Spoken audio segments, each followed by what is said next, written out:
Dear students, in this particular video, that is just say chapter number 2 sexual reproduction, video number 6. The title is 2.3 double fertilization, or this is also called syngaming flowering plants. बेटा ये जो topic है double fertilisation बहुत important topic है, बहुत ही important topic है। बहुत बार board के अंदर पूछा जा चुका है और मैं यूँ बोलूँ तो ये फाइसर कैटेगरी में आता है।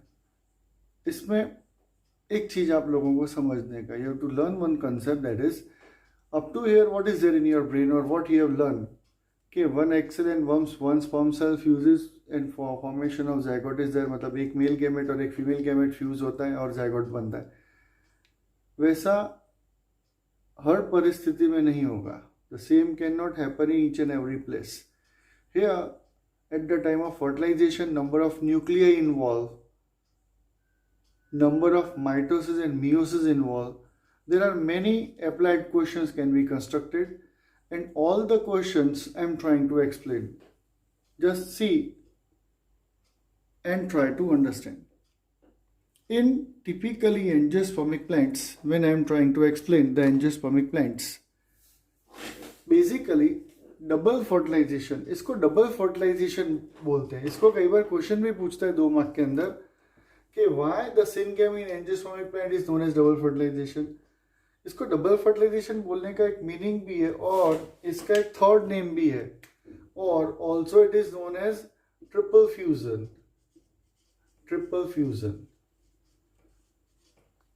अब वही कंसेप्ट है, बायो बैटल ऑफ वर्ड्स बेटा, इसीलिए तो चैनल का नाम रखा है कि एक ही क्वेश्चन को कितने अलग अलग एंगल से पूछा जा सकता है, और जितने एंगल से पूछा जा सकता है कौन सी चीज़ें हमको यहाँ पे संभालने का है वो देखना और समझने का ट्राई कर।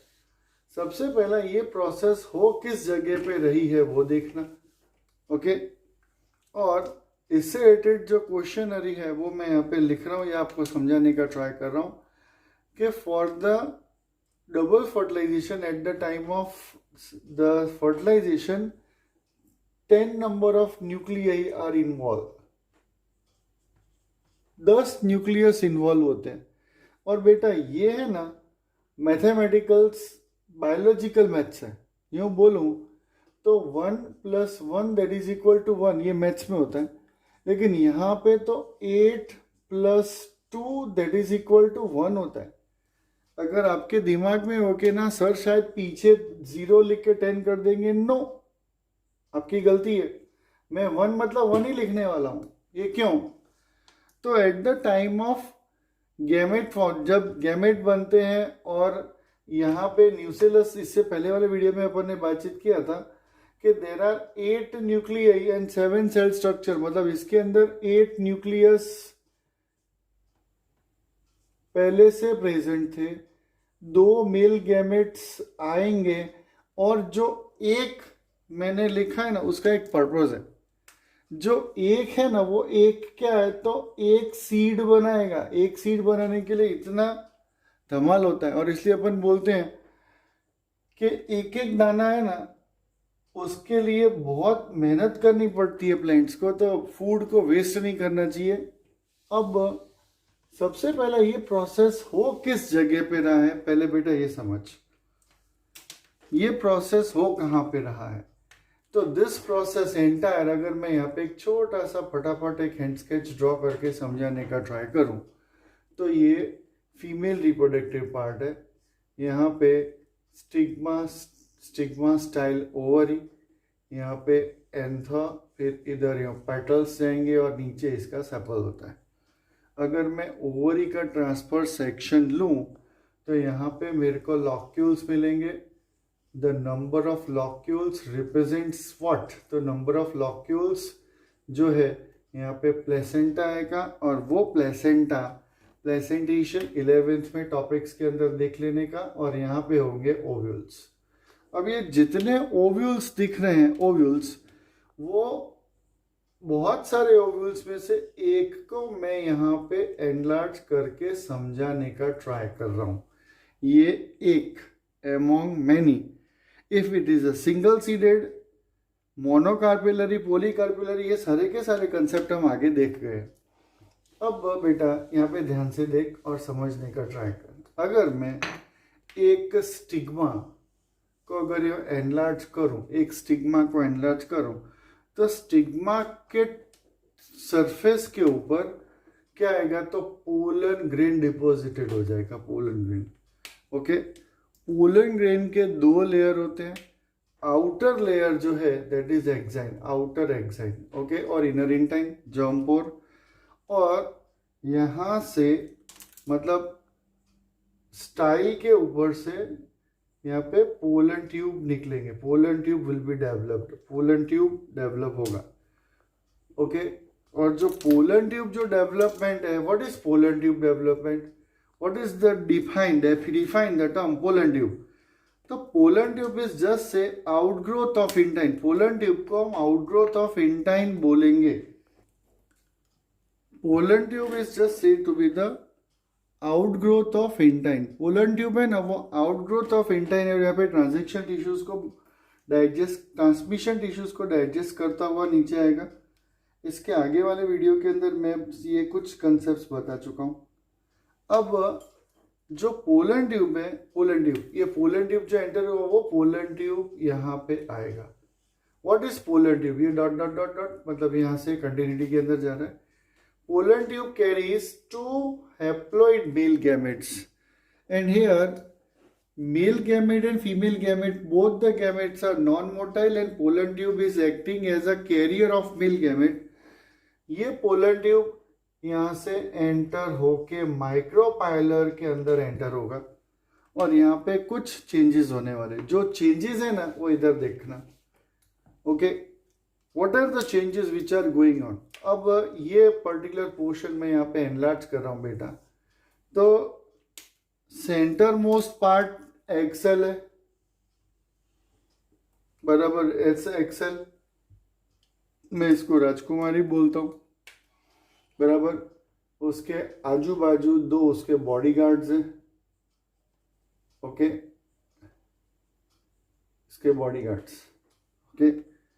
और यहाँ पे दो मेल गैमेट्स आ रहे, दो मेल गैमेट्स। मतलब इससे पहले जब स्टार्ट किया था तो मैंने एक वर्ड यूज किया था 8 + 2 that is equal to 1। Concept मैंने ट्राई किया था समझाने के लिए।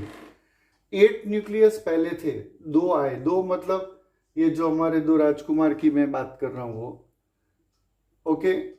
वो जो दो male gametes, the 2 male gametes, pollen tube will reach here, burst among any 2 synergids and release 2 male gametes। दो राजकुमारों को यहाँ पे छोड़ दिया जाएगा।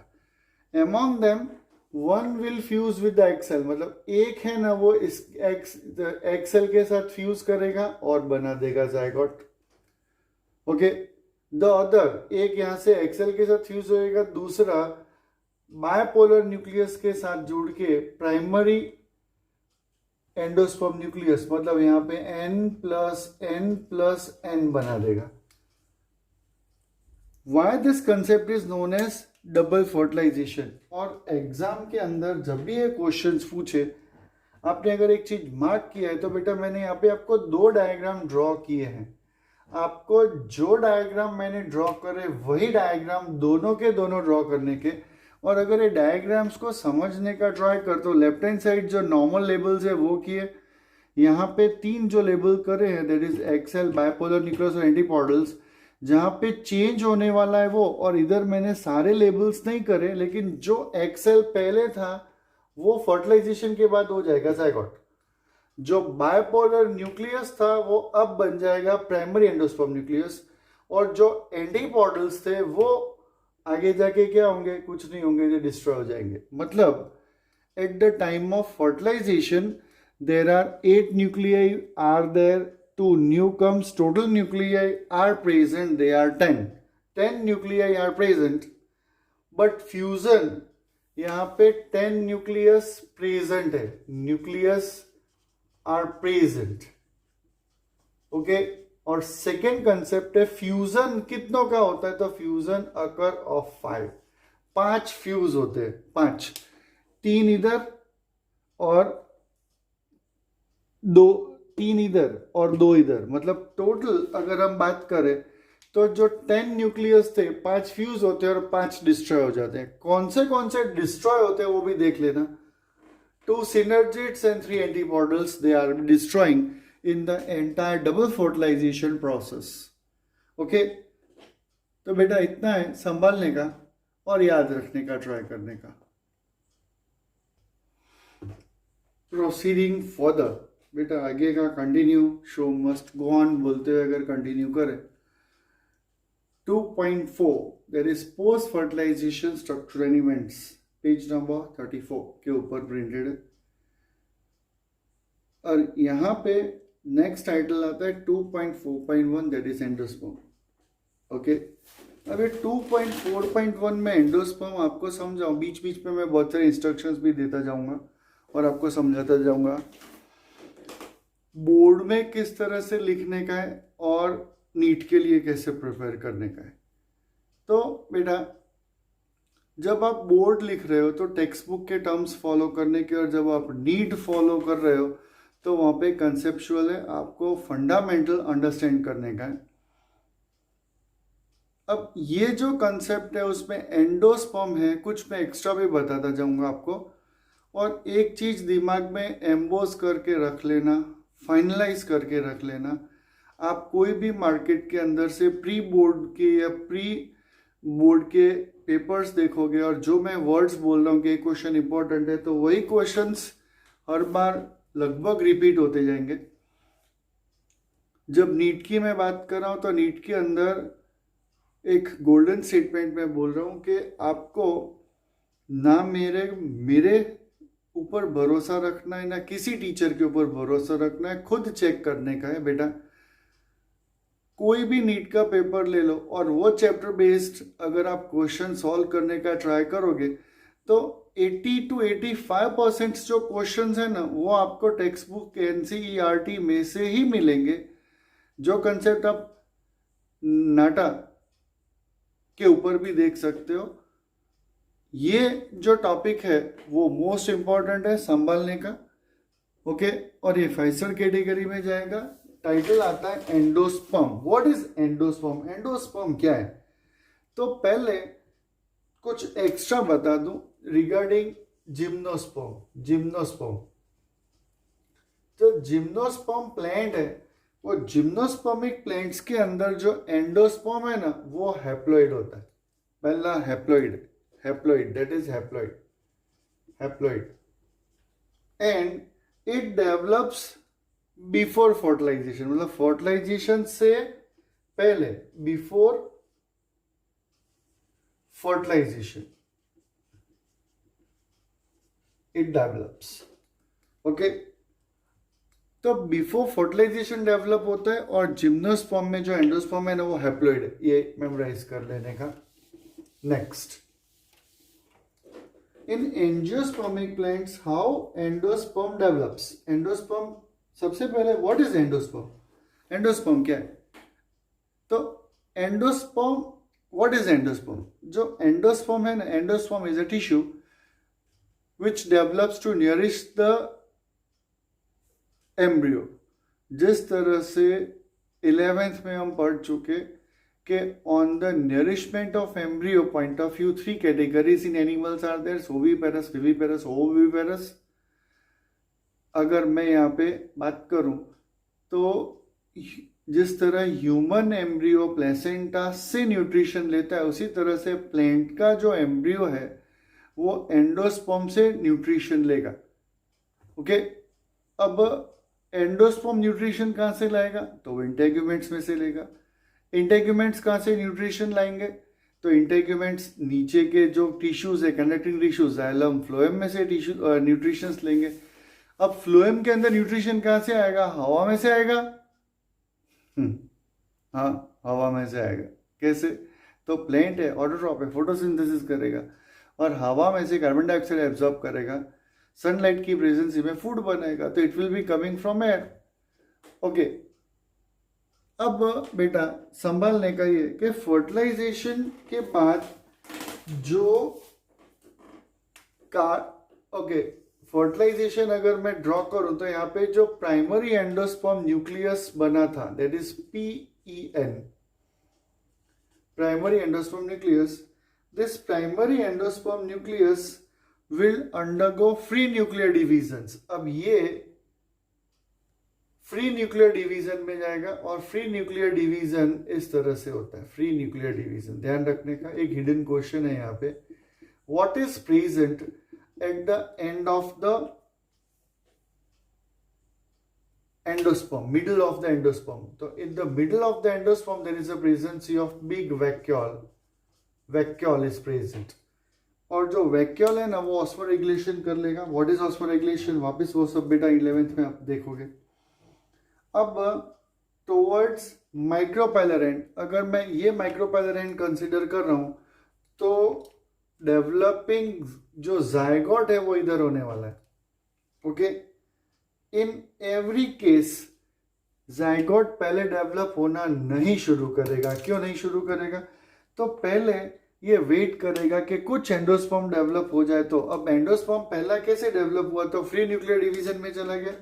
ओके, जो फ्री न्यूक्लियर डिवीजन है they all are of a mitotic type. उसके बाद यहाँ पे सराउंडिंग सेलुलर, मतलब यहाँ पे वॉल फॉर्मेशन शुरू हो जाएगा और वो पेरिफेरली से ग्रेजुअली सेंटर में एक्सटेंडेड होता पहुंचेगा और धीरे धीरे ये सारा एरिया एंडोस्पर्म से भर दिया जाएगा और that will be converted into cellular endosperm. आप कोकोनट जो लिक्विड मानते हो, वो लिक्विड कोकोनट का जो लिक्विड है ना वो उसका लिक्विड एंडोस्पर्म है, और जो उसका कार्नल, हिंदी में बोलूँ तो खोपरा और गुजराती में कहूँ तो टोपरू, sorry I am a Gujarat based teacher, so many times I will use the Gujarati terminology too. Okay, तो carnal will be always develop from periphery. जो मलाई है ना वो पेरिफेरी से डेवलप होता है, फिर ग्रेजुअली सेंटर में पहुंचता है। ओके, अब ये तो हो गया एंडोस्पर्म की बातचीत, लेकिन एंडोस्पर्म में दो कैटेगरी है। Some seeds are there in which this endosperm is persistence, permanently present, persistent, and in some it is consumes। जो एंडोस्पर्म कंज्यूम हो जाता है तो उसके बेस पे दो कैटेगरी आता है। एक को हम बोलते हैं डायकॉट प्लांट्स और एक को हम बोलते हैं मोनोकोटिलॉन प्लांट्स। अब यहाँ पे भी एक हिडन क्वेश्चन है कि डायकॉट प्लांट्स के अंदर एंडोस्पर्म पूरा कंज्यूम हो जाता है। इसके लिए, इस वजह से, because of this, as endosperm which is produce at the development embryo, it will be totally consumed in dicotyledons, and because of that these are known as non-endospermic seeds. While in monocots, whatever the endosperm develop, it is not totally consumed, and because of that it is known as endospermic seed. As they are endospermic, उसको endospermic बोलते हैं। लेकिन यहाँ पे एक hidden question भी है कि endosperm for dicot is performing single role, but for monocot it is performing dual role. अब सिंगल रोल और ड्यूअल रोल क्या? तो डायकॉट के अंदर एंडोस्पर्म का सिर्फ एक फंक्शन है कि डेवलपिंग एम्ब्रियो को न्यूट्रिशन दे दिया, सेक्रीफाइस हो गया, कहानी खत्म हो गया। लेकिन मोनोकॉट के अंदर एंडोस्पर्म के दो रोल कौन से हैं? तो एक रोल है कि it is providing nourishment to the developing embryo, और कुछ बचा रहता है जो ग्रेन में भी होता है। तो बाद में बेटा वो सीड के जर्मिनेशन में भी